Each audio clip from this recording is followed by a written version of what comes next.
Hey guys, welcome to another episode of Revenue Ops and ABM Alignment with Pablo Dominguez. Hi, Pablo. Hey, how are you doing? All good.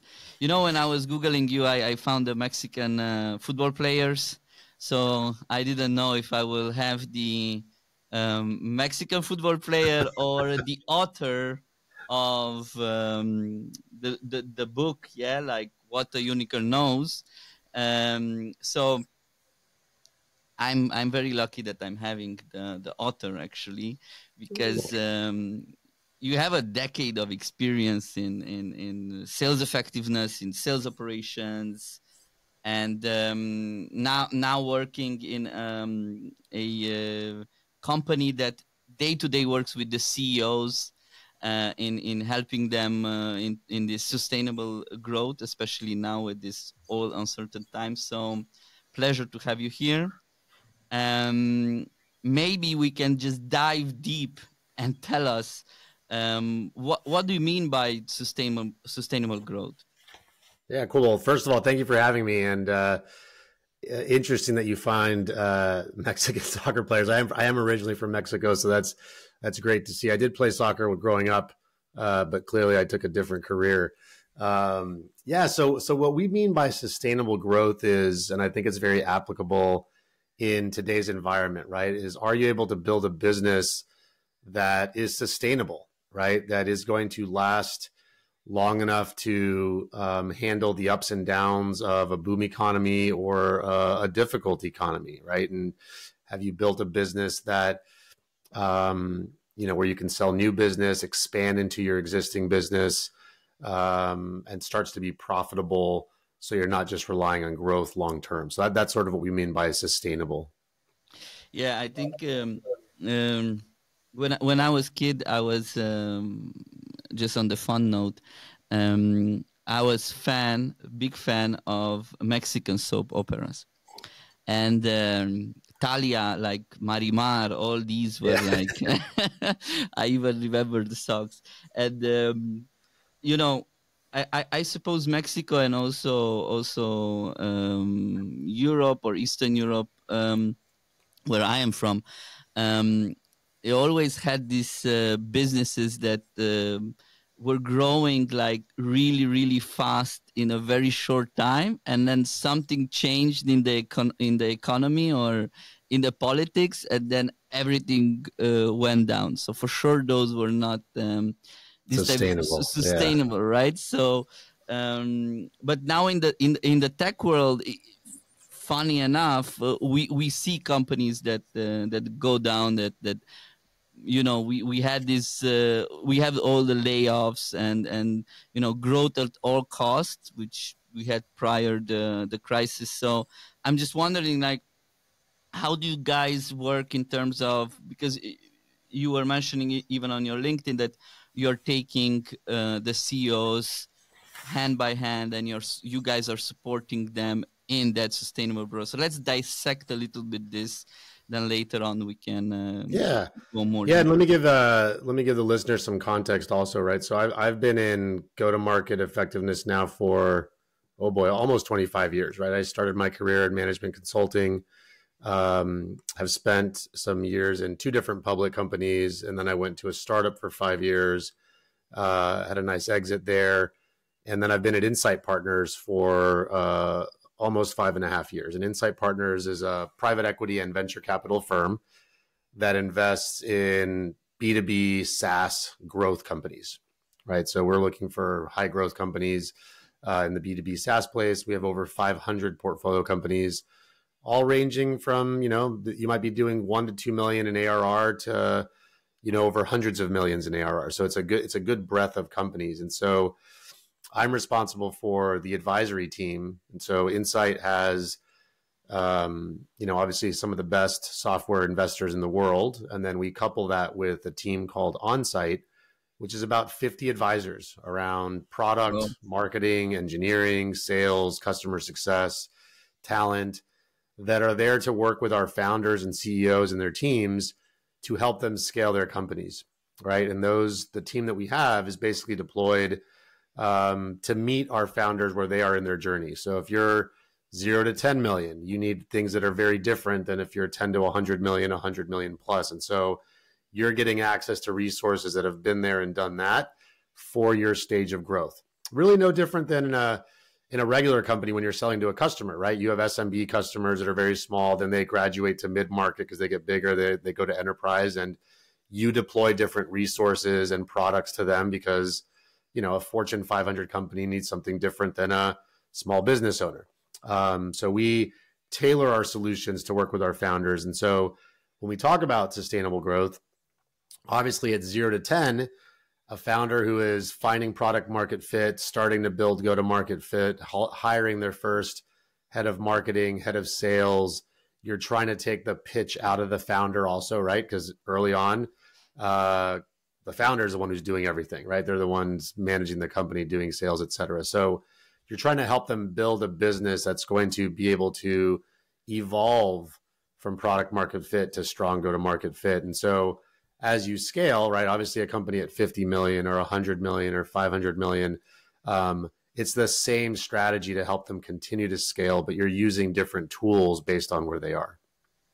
Yeah, and as far as I understood, to be fair, I didn't read yet the full book, but I read the reviews. I put it a bit into ChatGPT to, you know, some of your podcasts just to give me a summary of what the book is about. But the book essentially is also about sustainable growth. So did you write the book like prior joining the current company or before, and what was the motivation behind it? How did you end up with this topic? No, it's a good question. So I've been working when I was at a public company. I met a man by the name of Matt May, who's my co-author, and Matt had been applying lean principles to manufacturing companies, to product companies. He's been working with Amazon and stuff. And lean is all about optimization, right? And the removal of waste. And we started applying that to go to market, right? To sales, to marketing, to post-sales, to really streamline how those organizations can take a customer from, you know, lead to cash, right? Basically the quote to cash process. And so I did that a couple of times at the public company. I did that at the startup I was at, had a lot of success. And then when I joined Insight, Matt also has joined Insight with us. And so we wanted to put the principles into a document, right? Because we were working with a lot of our portfolio companies on, well, how do I leverage lean to improve my time to value, right? Or my implementation time is taking too long, or the sales process is cumbersome. So we had written some blogs and then had the idea, well, why don't we just put this into a book? Because no one's written about lean for go-to-market. And that's really what the book is all about, right? It's about how to apply lean principles in go-to-market so you can drive a sustainable business.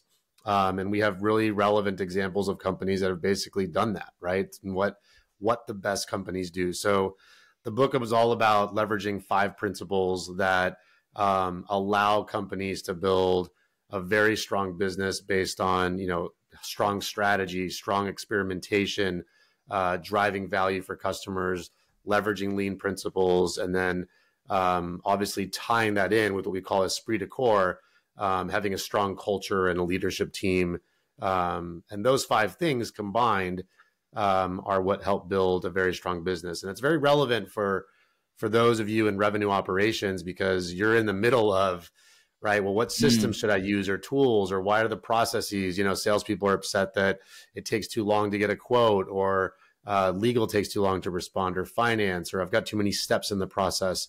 So anytime you can remove, you know, 10, 15, 20% of that, that makes it easier for me as a rep to do my job, right? It makes it easier for the company to acquire revenue. And obviously, more importantly, makes the customer happy, because the customer doesn't want to be waiting to use your solution, right? That you've just sold them and they paid millions of dollars for potentially. Yeah. And on that note, I would love to pick your brain a bit on go-to-market fit, because nowadays, like with all these economical turbulences, we can see that we are back to square one in a way, that we are trying to find a go-to-market fit. So even if you are like a Series A, let's say you're a Series A, right? Like let's go at the beginnings of a tech company, right? And you had that outbound motion, right? You had that outbound motion that worked in a way. You had the scripts, the cold calls. You were doing outreach. You were using Salesloft, all the spiel with sales force and so on. But now you are in a moment when you say, okay, that push of growth, like those ads and outreach and SDRs and reps and all those quotas and everything, they don't work anymore, right? Like, or they work less. They are not that effective. So how should one approach in a lean method with today's, turbulences, a sustainable growth? Like what would be the steps to it? Yeah, no worries. And it's like the way we would work with a portfolio company is twofold. One, have you mapped out the customer journey, right? What the process the customer is going through. A lot of times companies go, well, we fixed our processes, we streamlined, we're better. Well, the customer doesn't really care about your processes. The customer's on a whole different other journey. And so if you don't understand the jobs that a customer is trying to do, right? Because at the end of the day, the customer is buying something because they have to solve something that not having your product or somebody else's product doesn't allow them to solve, right? They're feeling a pain, right? Which is why we teach reps to sometimes sell on solving pain, right? And so if you understand and map out, well, what are the issues that customers going through and how can we help them solve those issues? You can go back and say, okay, well, is the way that we're pitching, is the way that we are handling objections, is our value prop resonating with the customer, right? And because of the economy, things have changed. Maybe they don't care about the things you care about anymore, and all they care about is saving 10% more because they're getting pressure from the CFO. Yeah. They don't care about the extra features. They just want to save 10%. Maybe that's it, right? Or maybe they are willing to pay more if you're able to solve 2 more things for them, or somebody's trying to get promoted and they want to look good, right? So understanding what's motivating the customer to potentially look at something and making sure your BDRs, your sales reps are saying those things, your demos are tied to, solving the issue versus just talking about the product, would be for step 1, right? And so we call that sort of value mapping, right? So really understanding the persona, and then really mapping out what the jobs to be done by the customer and what does the customer really care about. And then once you understand that, then there's the internal view, right? So what is preventing us from being more effective? So for example, do reps have all the latest information on handling objections for their competitors, right? So there's new competitors that popped up. So now when I'm selling to you, before I could very easily just sell you on value, but now you tell me, well, 3 other people basically pitched me the exact same thing. So what's the difference? And now I don't know what to say as a rep, right? That happens a lot. Yeah. So are you prepared to give reps material real time, right? Or are you leveraging AI to give you that real time so you have talking points so that you don't fumble in front of a customer, right? And so streamlining that process as well. So it starts with really understanding what does the customer now value, and are you prepared, and is your team prepared, and do you have the right team, right? So that's the other thing too with go-to-market fit is the team you might have had 2 years ago, if things changed, one may need to be reskilled, retrained, or upgraded potentially, right? If customers have changed and you don't have people that can actually convey the message, or you've decided to go more up market, right, versus down market. And so you might need a different skill set. So those are a couple of things I would say you need to look at. Yeah, and I really don't want to talk about the portfolio companies because you guys can go online. You just go to insightpartners.com/portfolio. You can check it out, right? But what I want to understand from your view, at which stage as a company grows, or when should I start looking into a more enterprise motion, a more ABM motion? Because this is something that we get all the time. Like, ABM is such a trendy word nowadays, right? Like it's in my view, it was there all the time. You know, you have a list of companies and you just go after them. But it got sexy for a reason or another. Yeah, like some tech companies, MarTech pushed it a lot, and it got sexy, right? But and then we have small companies coming to us and wanting to implement, you know, the ABM motion. Now, from your experience, looking at all these companies that you guys have in your portfolio, with all your experience, like what should be some kind of checklist, or what should be some kind of questions you should ask before saying, okay, now it's time to implement ABM?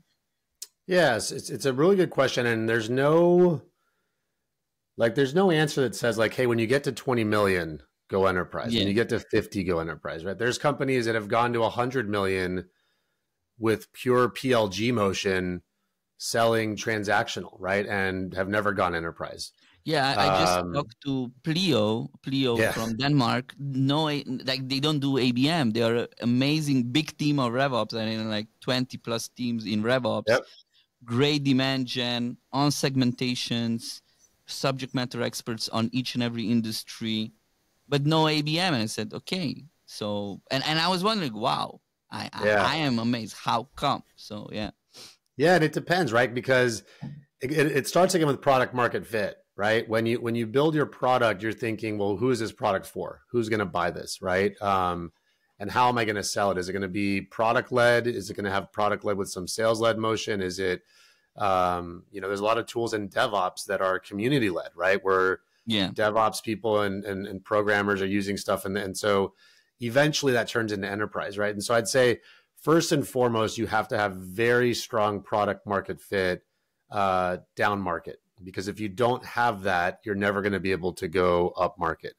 And by up market, I mean enterprise, right? And so if you're going to start to sell to the enterprise, one, you've solidified yourself down market. And so typically, you know, rule of thumb, you've been able to scale to 10 to 15 million, right? Once you start crossing 10 million, okay, you've built something that's starting to be sustainable. And then you start realizing, okay, well, I could capture more business by going up market, right? And so first and foremost, you need product market fit to also go up market. People think, well, I have product market fit for my down market solution, therefore it's going to be easy to sell to a global 2000 company, right? Well, guess what? If you don't have security, if you're not able to land a logo, a lot of those companies will look at you and say, I'm not taking my chances with a 10 million ARR company, right? I'm running a multi-billion-dollar company.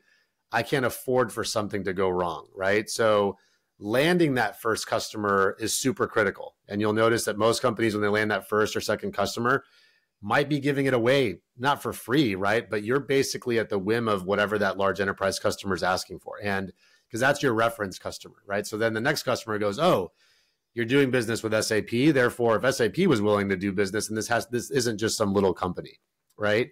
And so there's an inflection point when your product is ready, the security is ready, you're seeing demand. But typically the way the enterprise motion starts is bottoms up, right? Very few companies go to sell to a Fortune 100 company to the CEO, the CFO, the CIO. It usually starts with the department, right? You land in part of a big company, and then you land in another department and someone goes, wait, what are they using? We want to use that. And then you land a large enterprise agreement where they say, well, hey, let's use it for all of SAP, right? So don't be fooled that you're all magically just going to go directly to the top and sell, 200,000 licenses. That rarely happens. You start bottom up, right? And so the ABM motion is very important. And you're right, ABM's been around for, I don't know how long, right? Like it's just being rebranded, and it's newer because there's better tech now, which is great, right? Now there's technology that allows you to really understand, are people interested in your product, right? And the whole premise of ABM is you have to be more targeted to larger enterprise customers, right? You have to meet them where they are, and marketing has to be very specific, supporting sales, but also post-sales in a much more customizable way, right? Versus when you're down market, you can be much more generic, right? In terms of how you market and how you drive demand generation, versus when you go to, selling to the global 1000, the Fortune 100, you have to be much more targeted because they care about specific things. Decisions are made by multiple people, right? Not just a founder or a CEO or a CRO down market. You're talking to 15, 20 people, and the sales cycles are 6 to 12 to 18 to 24 months, right? So your marketing strategy has to be very closely aligned to sales, to nurture, and send very targeted campaigns, et cetera, to the company. So hope that answers your question. Yeah, that's great. And I was just thinking while looking at your profile. I mean, you had, how much was it? ADP 8,000 sales associates or 8,000. Yeah, so I ran RevOps at ADP, Jesus and Christ. yeah, we had 8,000 sales reps, right? ADP, very large company, world's Whoa. largest payroll player, right? Like I think ADP pays 1 in 6 Americans. You know, it's not just payroll; it's also human capital. But 8,000 reps globally, right, and all selling different products. So you can imagine the complexity of supporting that from a RevOps perspective. So Kudos to that. Kudos to that. And I was just wondering when I was looking at this and said, okay, so this is my man to put the ultimate question about moving to ABM. So what we see in the market, and a lot of companies do, is they do demand gen, they do inbound, and suddenly they land with inbound or maybe PLG, some enterprise client. They said, "Woo, enterprise! Now we want to go after enterprise," and they do all the CEO, all the motivational speech, all the ops. Now let's change and do ABM. But then I then we see that the budget changes, right? Like the effort in actually doing ABM and going after enterprise changes. So at what point it actually makes sense to go after ABM after you put all the metrics, right? And this is what I would like to know. What kind of metrics should I look at? How should I evaluate that shift, yeah, from that inbound PLG motion to enterprise? Like, because I it's like different people, different competencies who would run ABM than the guy who run inbound, right? yeah, Different budgets. no, Everything absolutely. changes. It's completely different people on your marketing side, right? Yeah. Because ABM is primarily more for an outbound motion, right? You'd obviously still leverage it for inbound, but if you think about, well, it's surprising because sometimes people go, well, ABM has to be outbound. There's no way Fortune 10 company is going to come inbound. We've seen Fortune 10 companies come inbound. And the question I always have is, how did that happen? Like, what are you doing that somebody actually from a Fortune 10 company like clicked on request a demo, right? Like, what was going on? But it can happen, right? Which is why both motions are important, right? You don't, if you're going to go pure enterprise, you don't want to ignore the inbound motion because people are looking for information, right? And with GPT and all the other AI solutions, though, those AI solutions are pulling from your website. So if your website is not providing the right information, the right demos, the right pricing, et cetera, whoever is searching at those companies for information is not going to get what they need, right? So let's park that for a second to make sure you don't just ignore having a strong inbound motion, right? But to do the outbound motion, you definitely need people that understand ABM, right? This is not just let's design a good website, let's make sure our SEO and SEM is working effectively, right? This is, what is the strategy to actually target these personas in these companies? What do they care about? What is the messaging? What's the value prop? Because it's very different, right? What I want to target for a CFO, the language has to change compared to the CIO, compared to the CRO or the CMO, or even the CEO, right? You've got very different messages in terms of what you want. What you're also providing sales teams, right? From a marketing perspective on messaging with your enablement team has to be structured. So I do think if you're going to do ABM, ABX effectively, you need to have the right team within the marketing organization. That may or may not be the team that did, your PLG motion, your inbound motion, et cetera, because they are drastically different. No different than saying, well, can my mid-market rep sell to SAP? Maybe, but I'd rather take someone who's been selling to the Global 2000 for 10 years and knows the complexity, et cetera, because I'll probably have better odds, right? So having the right team that has the right strategy is super critical. And would you say that the metric, the ultimate metric, would be just the deal value, or it's also the logos and the branding that can it bring to the company? It's both, right? So from a marketing perspective, you need referenceability, especially starting early, right? So some of your objectives should be, can we land 4 or 5 logos that will be referenceable customers? Because once you have those referenceable customers that are successful, it'll be so much easier to land other enterprise customers, right?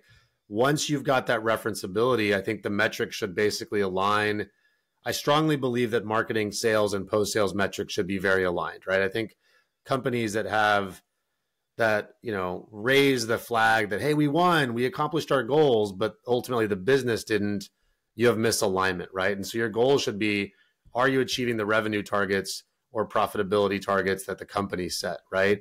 If you wanted to land 1,000 new logos, did you accomplish that, yes or no? Regardless of what you spent on marketing spend or sales we built X amount of pipeline. If you're not achieving the common goals and the metrics, it doesn't really matter, right? I'd look at conversion rates of ABX campaigns, right? Should we expect X conversion of leads to opportunities, and should those be closing more effectively? So, and also tracking which personas we're getting more successful with, right? If we're targeting the CFO, the CIO, the CTO, the CRO, the CMO, where are we seeing success, right? And making sure we put the dollars towards where the higher conversion ends up being, and making sure the reps know, like, hey, you're more successful landing here first, right? And again, going back to what I said before, test, like, do we do well bottoms up PLG, where developers say, hey, this is awesome, then a manager buys it, then another manager buys it, or do you sell directly to the manager and the department? And so figuring out the success rate there allows you to say, hey, we're really good when the developers just start using it and then a manager buys it, and then a department, right? But over here in this industry, we're a lot better. We can go directly to a business unit and then multiple business units buy it, right? So that data will tell you where to spend your money on your ABX, and also on where sales should spend their time.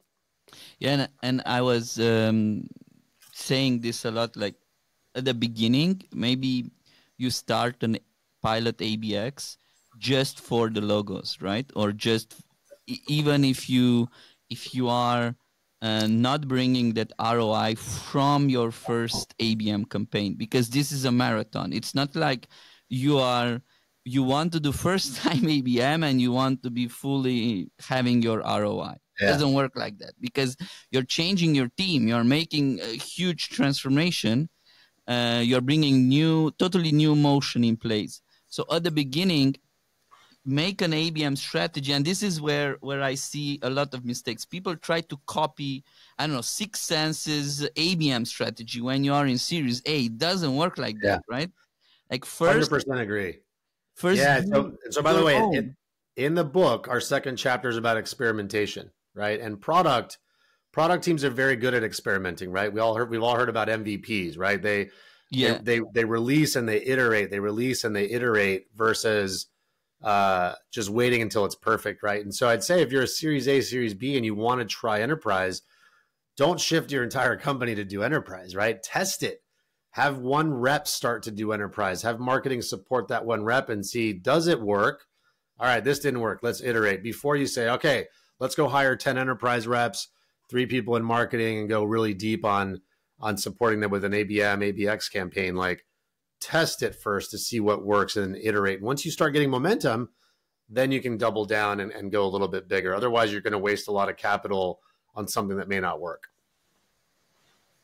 Yeah, and there are, as you said, also there are companies like in DevOps. I know one company, this Git Tower, which is a simple, development software for developers, and it's used by, if you go on their website, used like developers from a bunch of big enterprises, but they don't do ABM, and they will not do ABM because the PLG motion Right. brings those logos, right? And Yeah. it's fine, it's okay. You don't need necessarily to now, because it's sexy, to move away. And then, of course, I should be, promoting ABM. It's the podcast, but at some point, it doesn't work. It's not good for you. So yeah, but just to shift a bit to RevOps, because I was talking to Carol Chen from Flyware. She's doing RevOps there, and it's interesting the discussion I had with her, and I want to take your ideas on this. Pre-IPO and post-IPO, like how does the whole operation RevOps dynamic change? Because this is a similar, let's say, PLG to ABM, and now everything changes, and then pre and post IPO. I don't have personal experience in this, so I would love to hear your So it changes drastically. And again, having been in 2 public companies and then a startup, right? And I'm working with a lot of startups now. It's night and day, right? I mean, pre-IPO, yes, there's a quarter, but I don't want to say it doesn't matter, but it doesn't matter because you're only answering to investors. Yeah. Right. And I say that carefully. It doesn't matter. It's very different when what you're answering to is the public markets and everyone can see the results, and every move impacts the stock market, right? Every piece of news or change you make is drastic, right? Versus pre-IPO, you're hiding in your house, right? Like nobody cares what you do inside your house. Imagine if all your walls were down and your neighbors could now see inside your house, like you're going to behave very differently. So the expectations on RevOps also change drastically, right? The metrics and the KPIs you're tracking, you better be buttoned up because they're exposed, right? And so you're running a much more well-oiled machine. It's almost like, depending on what sport you play, it doesn't really matter, but like going IPO is like you're now on a professional team versus a high school team, right? It doesn't mean you're not going to work really hard in high school, but it's a whole different level of expectations once you're on a professional team, and right, you're playing with other professional people, right? Like you're not in the big leagues. And so your team in RevOps is probably going to scale differently. You might be asked to do different things. Now you're reporting different things with finance that you weren't reporting on before, right? Sales capacity planning is now super critical because every head count counts, right? Because EBITDA and profitability is that much more scrutinized. It's not just about growth, and I'm not saying growth at all costs, right? But it's not just about sustainable growth. It's about long-term profitable, sustainable growth now, right? So it's exciting. I think for those in RevOps that go from pre-IPO or go to post-IPO, I think it's an awesome transition. The complexity is different. I think there's also a misconception that, hey, once you're post-IPO, it's got to be easier because you're a billion-dollar company and everything works. Like, let me tell you, like public companies are just as messed up and have as many issues as a Series A or a Series B. It's just different issues, right? And sometimes you go, how is this $100 billion company? Like, how could this even be working this way, right? But I think that's what makes it fun is there's always opportunity to streamline and make things significantly better, which is fun. And I'm curious, what are the new roles that pop up at post-IPO in RevOps or in ops teams? I don't know if they're new roles per se. I mean, obviously, like there's like AI stuff might be popping up everywhere now, but I would say you're probably spending more time on enablement in larger companies because 8,000 reps. Yeah, you got to make sure they're trained, right? Back to your point around messaging and like value prop to customers. Like if you don't have 8,000 people saying the right thing, you're not going to grow, right? So enablement is super, super critical. And I would say also systems, right? We complain about, hey, the CRM's not set up correctly. I have 10 reps. Like imagine if the CRM isn't set up correctly for 8,000 reps. Yeah. Right. So those teams are also working much more closely and they're larger with IT to make sure, your sales. I remember our Salesforce instance went down once at one of the public companies and we were on with Benioff because you couldn't run your business. You have 8,000 reps that couldn't do Makes sense. contracts, right? So it's interesting.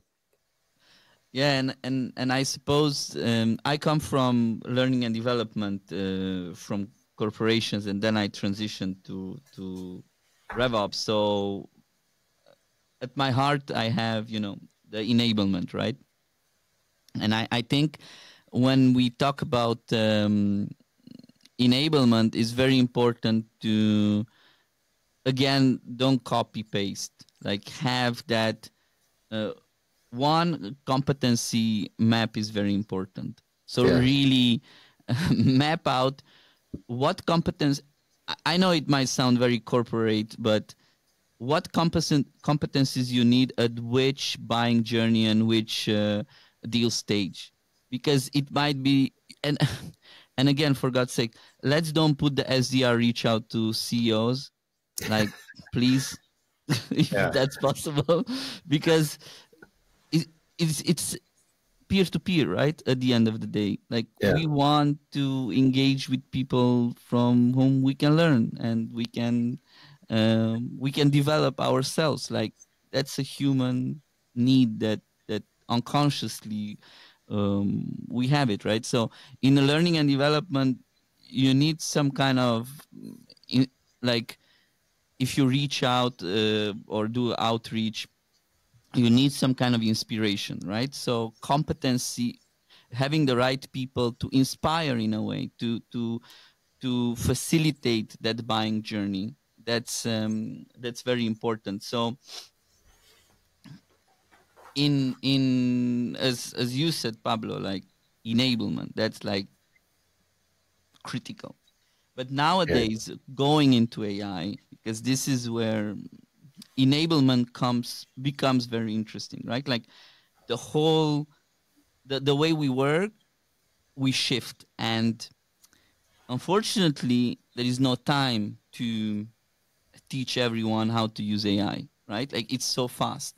I mean, if you don't catch up, you're not self-driven, then it's really hard. So just before we close, like from what you see today, what are those examples of I don't know, ABM or RevOps tactics or techniques that you saw out there that can help companies build a sustainable growth? Because I want to stay on this sustainable growth. No worries. And I'm glad you brought up AI, because everybody's like, oh, AI. But I think there's a huge opportunity for marketing teams and RevOps teams to leverage AI to make their lives easier, right? Especially in marketing. Like our marketing team here at Insight has spent a lot of time with our portfolio companies, teaching them on how to streamline building content, right? Landing pages that are customized when your prospect is coming,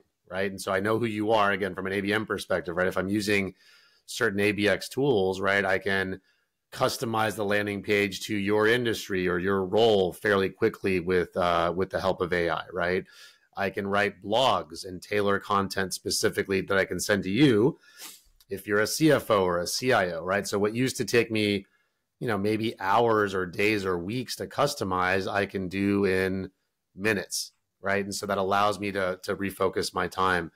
And from a RevOps perspective, the amount of time that reps spend doing research, preparing for a meeting, learning about their competitors, their prospects that they're going to go talk to, that information can all be made readily available, right? And to your point, AI is changing frequently, right? So what I recommend people do is have constant updates with your teams on a monthly basis at a minimum, to let them know, here's the things you should be doing. Here's examples of, hey, again, going back to the jobs to be done framework, right? If you're a rep and you're trying to do this job, or if you're in marketing trying to do this job, here's the 3 tools or prompts that I recommend for you, right? To embed AI in the jobs to be done. In the jobs to be done, yeah. And so, and then again, update it in 30 days because everything's changing. And then have people also share, right? Because you might have a rep or somebody in HR that's doing it 10 times better than everybody else, and you don't want to lose that, right? So you want to have the community within your company also sharing how they are doing their job more effectively, and then turn that into a best practice. But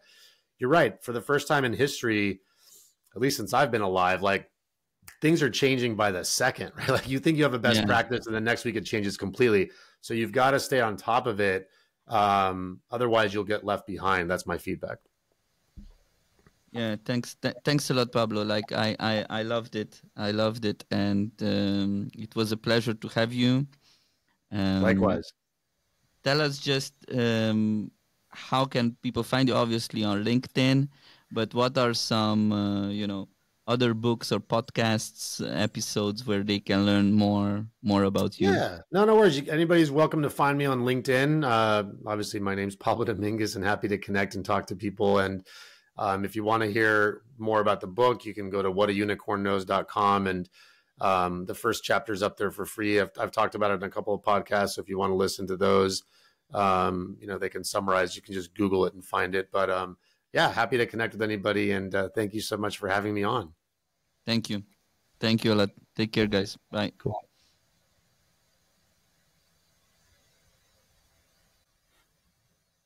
Cool. Dun, dun, dun. 99% uploading.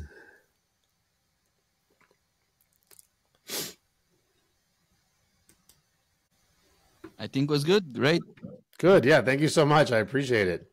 Thanks a lot. I hope you enjoyed it. I tried. Yeah, that was awesome. Thank you. Just a conversation. Yeah, and those are the best ones where it's not too formal. Yeah, for sure. So now I have some homework to do to check the book. Did you make it also in Audible, or you have it? Yeah, it's on Audible. Yeah. If you go to Amazon.com or even on, I don't know if you're an iPhone, you can download it on iBooks on iPhone also. Yeah, I'm using Audible, so I think. Yeah, it's on Audible, on Amazon, and yeah. Perfect. Thanks a lot. No worries at all. It's still uploading here. Yeah, it will upload because if in your it says 99%. Yeah, no worries. It will be uploaded. It's always 99%. It's putting it on your Chrome or Safari, whatever you use, and it will upload in the background. Got it. Do I need to wait for it to say complete or no? No. You don't need okay. You don't. Okay. Awesome. So we will share thank you, Pablo. Gracias mucho. No worries, señor. And I will share with my colleagues some, like, we do some kind of real videos, right? Okay. We just make it in pieces and we can share it online. Cool. Appreciate it. Thank you, Pablo. Awesome. Thanks so much. Have a good weekend. You too. Bye-bye. Cool. Take care. Bye.